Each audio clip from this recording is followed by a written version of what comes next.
My name is Alec Henden. I'm a media relations assistant at the University of the Pacific. Each week, I will be sitting down with student athletes, coaches, and alumni as we catch up with Tigers past and present to see how they're dealing with these unprecedented times. We hope you are well and enjoy.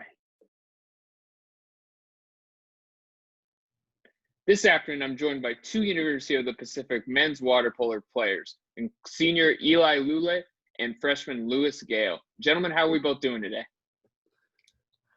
Doing well. Thanks for having us. Yeah, I'm doing pretty good too. Thanks for having us. Now we've got one kid from Stockton and one kid from SoCal, but you both had pretty good experiences in your high school career, winning a section championship before getting to the University of the Pacific, which is a program that has had a ton of success. How did that initial success in high school help you both out when transitioning to the Division I level? I think it helped me in the way that it kind of gave me a good work ethic, and it showed me what it takes to win and all the hard work and dedication and hours sacrificed to win. And I think coming in with that base into UOP, which has obviously had like a lot of success, like in 2013, making it to the finals, there's like a lot of tradition, and with that comes a lot of pride, and you want to like be your best essentially every day that I'm in the pool or in weights or whatever I'm doing. Yeah, pretty much the same thing. I'll echo that about knowing what it takes to win.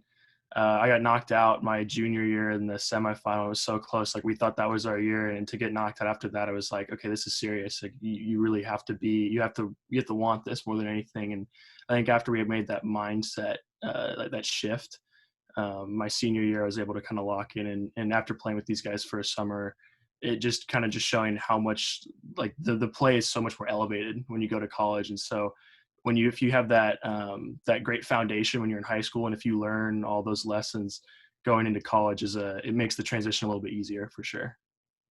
Now, looking at Pacific right now on campus, both basketball teams are beginning their seasons. They've been able to play a couple games.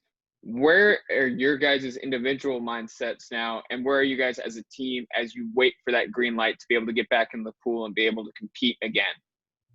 I think a lot of it has been different for us because it's obviously our sport's like a very big team sport, and it's been a lot different because it's been a lot more individual based. I've learned to just kind of control everything that I have control of, because obviously we don't know when we're going to play or when we're going to get the green light to be a full go. And we just really want to hit the ground running. So I'm kind of just doing everything I can from a personal standpoint to really just like be ready to go as soon as we get the green light.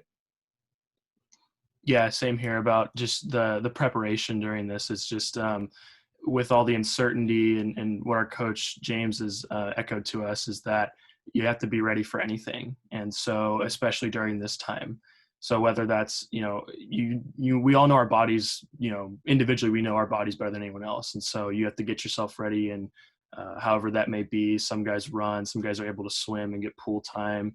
Other guys can, like, I know riding bikes has been, sometimes some guys have done that. And so I think just keeping up that level of intensity that we had throughout that last season or our last year, pushing that through into this past semester, and then sort of shifting the mindset to really be more of a, like, change the team culture in kind of a way where we can all we have this agreement where we're all going to be working as hard as we can and all being, ready to go when we come back, so that no one's lagging behind and everyone's just ready to like hit the ground running, like Lule said. So. Now, the 2019 season ended for you guys with a loss in the national championship to Stanford. Now, just getting to a national championship game is an accomplishment in and of itself. What was that entire run in the NCAA tournament like for you two? Honestly, it was really exciting. It was like a good experience for all of us. A lot of people, that was obviously the farthest we've made it since 2013.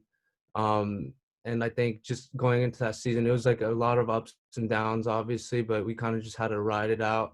And I think going into NCAA tournament, we were pretty prepared in terms of the preparation for who we were playing. And obviously, it was unfortunate to end on a loss like we did. But I think in and of itself, like making it to the finals, like we have that confidence as a team that like we've been there before, like we know what it takes to get there again. And I think guys are like hungrier than ever now after losing and being so close in the end. And, just one win away of winning a championship.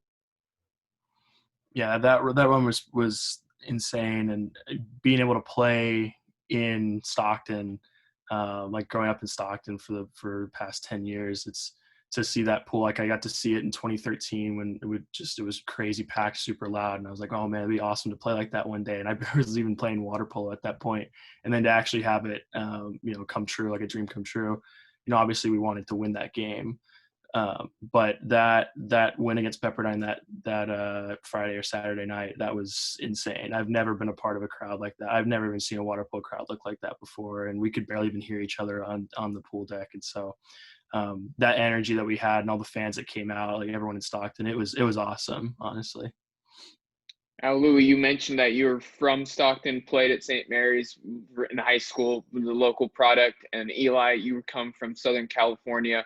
What has been the little bit of adjustments you guys have seen as someone who's been able to go to college close to home and someone who's had to travel a little bit, 5 or 6 hours, however, up north from where you're originally from to play at the next level and be farther from home than normal? I think it was a big adjustment period for me because being far away from home, like it wasn't easy at first, and I think there's the guys on the team really helped me and picked me up and really made me feel like part of the team and like a family away from home. That made it a bit easier to adjust in terms of coming like over like 6 hours away from where I'm normally from. And yeah, that's pretty. Yeah, it was cool getting to meet a lot of the guys in my junior and senior year of high school, like getting to play in scrimmage. And I'd committed before my senior year even started, so I got to know a lot of the guys. And even that transition of even being, about 10, 15 minutes away from campus, it's still a new team and a new family you got to learn about. And, you go from being at the top of your team in high school to, now you're down at the bottom and you got to work your way back up. You have to prove yourself all over again. And so it was nice to go, especially like to have Matt Hosmer come with me. And it's, it's nice to be teammates with the guy. I would never want to play against him, but, it was a good transition for sure. And my coach in high school, Jeff Hunart, he was also a member of the Pacific men's team, and Joey Golickson, our assistant coach, had coached me in clubs. So they'd kind of been, making that thing like, hey, look, like come to Pacific. And when it actually got to happen and then it came out, it was pretty awesome. It was way better than I think I even expected. I had like really high expectations coming in, and they, all the teammates and coaches just made it awesome for me. So. Now, Eli, you are entering your senior year. You're probably one of the most important players on the team. You're one of the leaders on this team, and you've had a big role now for 3+ years you've been in the program. How do you see your role in your final year in Stockton? I've kind of seen my role on this team change almost every year. I've been a part of the program, but I'd say for me, I just want to do whatever it takes for us to win, and I'm willing to like sacrifice, individuals like stats and goals. Like that doesn't really matter to me. Just the team success is what I hold higher than anything else. And I think for me, especially being like one of the better defenders on the team, I really like took that to heart, and that's kind of like where I'm going to make my mark on this team, and that's kind of what I got to do to win. Now, Louis, for you, last season, your teammate John Barry stepped in and took over the starting goalkeeper job. What did you learn from watching him and playing behind him that helped you prepare as a backup to be able to be ready to go at a moment's notice? I learned a ton, but I think the one thing that really stuck out was how meticulous Barry was in his preparation before every game. I remember he would go through film. He'd probably go through film on everyone at least 3 times, before playing. And I remember playing against before the Cal game the night before, he sent a full like couple pages of notes on every single player on their team. I mean, regardless if it was their top player down to their bottom guys, he had notes on every single one of them. He knew where all of them were shooting, and it showed when he came out and he had like 20 something saves. I mean, he really like kept us in that game. And so I think from that moment on, that was pretty early in the season. It was like, okay, you have to pay attention to everything. And as a goalie, and especially as a guy who's a little bit smaller, being able to pick up on any little tendency that a shooter has, whether it's like his wrist moving, his shoulders slightly moving and turning, that is a huge part of what makes goalie successful. And so Barry really showed that to me through his play last year. And yeah. One more question before I let you both get on with your day, and I thank you both for your time. Your pool hosted the NCAA tournament and championships, and your program is consistently ranked among the best programs in the country. How much pride does that give you both, knowing that you're a part of a program that is having so much success in a sport that is only growing more popular in the States? I think it really, like, in the sense that there's just a lot of tradition here. There's been a lot of really good players and like that came into the program, and we kind of want to uphold that. And we got to do it the best way we can, because every year we have a different group of guys. Like, no team's the same really, and at the end of the day, it's like we got to do what we got to do to win. And I think we take a lot of pride in being one of the better programs consistently every year. And I think, yeah, that's pretty.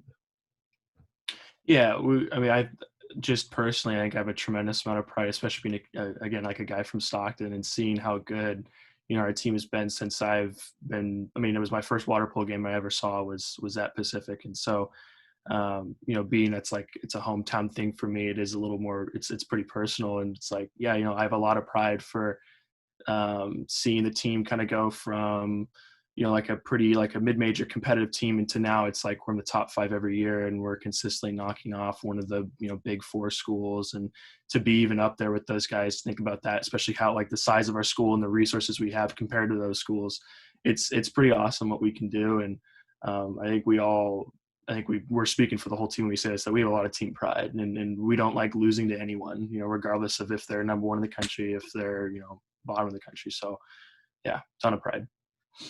Awesome. Thank you both for your time. For Eli Lule and Lewis Gale, my name is Alec Henden. We thank you for watching this episode of Earning Our Stripe.